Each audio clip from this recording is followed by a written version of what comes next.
porque aunque usted no lo crea, las tubas de fuego sí llegaron, sí volaron, sí aterrizaron y ya están aquí.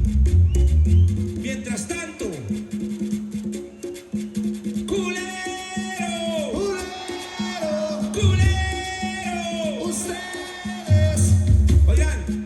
el saludo va para la empresa que siempre confía en el trabajo de Banda Misteriosa.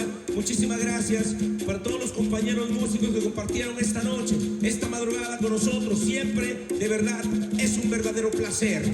Ahora, le digo al público, cuando las tubas prendan, cuando las tubas suenen, el escándalo tiene que ser chingón de todos, hombres y mujeres, ¿ok? Que esto suceda cuando las tubas prendan, cuando las tubas suenen.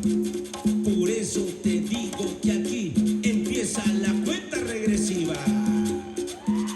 5, 4